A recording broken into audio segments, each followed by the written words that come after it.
All right, so now after we've played the verse and the pre-chorus type section twice through, we get to a little build-up section in the song. You know, I'm assuming that everybody who's trying to follow this along at least knows the song well. If not, go back and listen to the song some so you know where we're at and where we're piecing things together. So anyway, this little build-up section is just a guitar player by itself with a little drummer in the back. And then the big drums come in, and he keeps doing that same pattern, that 5-0-3 from the intro. And after doing it twice with the drummer coming in with the kick drums, then we will switch to the distorted version of the exact same riff.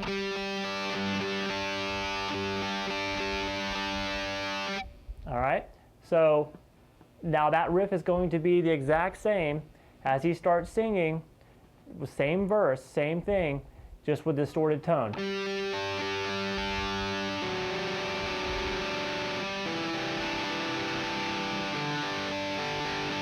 Now here, instead of doing this, this is when it gets different. This is when he starts to, they really start belting it out and the whole band kicks in. And that is going to basically be the same chord, C major, that we did that picking pattern on, but we're full blast distortion now. And so hold that previous chord and then just all downstrokes. 1, 2, 3, 4, 1, 2, 3, 4. And then switch to that minor chord from the previous verse as well. So you see they're using the same chords, they're just playing them a little bit differently in the right hand and have a lot of distortion on the tone. So we have this. Sorry, let's go on one more. Let's go over to instead of going to that G chord, we go to a G power chord to end it. And that is your first finger at the 3rd fret, your 5th fret on the 5th string played with your 3rd finger, then your pinky at the 5th fret 4th string. Just those 3 strings, and make sure you're muting with the bottom of your 1st finger, the 1st, 2nd, and 3rd strings, and then you can just. Now that has kind of a little bit different feel to it. Just trying to pick it up on the album. It's just an easy groove. It's not very hard to follow. So we have those from those heavy chords. It goes this.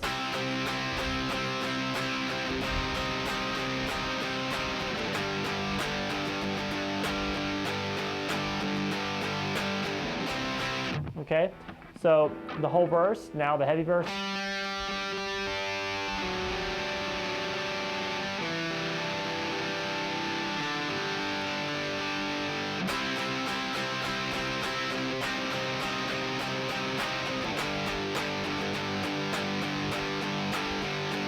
Then it does all that again.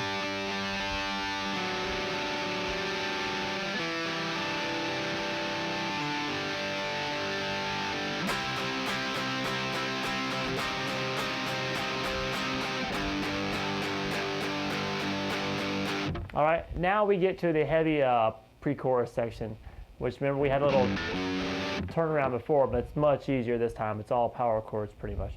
So we have. And so after we get out of that second time playing through the verse, and we're down here on the G, we start doing this. And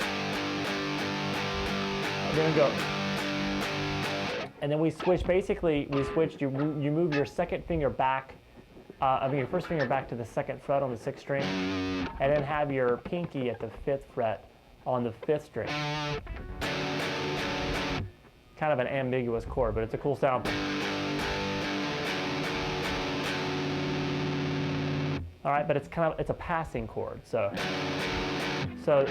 2 on the 6th, 5th fret on the 5th string. Now we get to the actual pre-chorus. It's just 0 and 2, big power chord.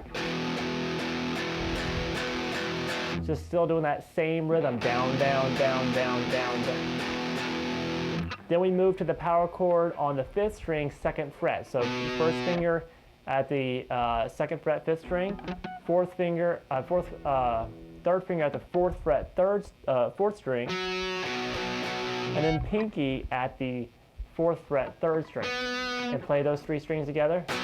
Make sure you're muting all the strings around it. You can follow the power chord lesson on the side if you want to figure out how. Same rhythm there, and then move up 1 fret. So we have this.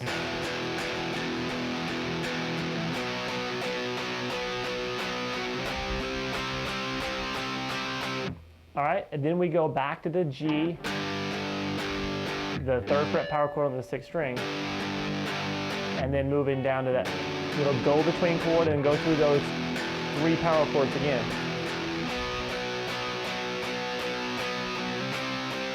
Now this time we're going to keep going up and add 1 more chord to the end of it, move up to the 5th fret, the same chord shape we've been moving up already. And that's it. So from coming out of the 2nd verse, we have that. I'll play this whole pre-chorus thing. Now here we go into it.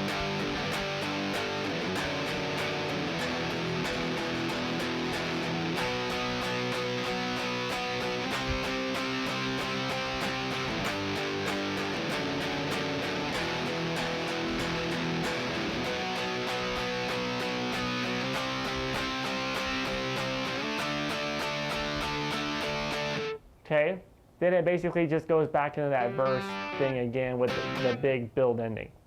All right, all we have left after this now is the solo.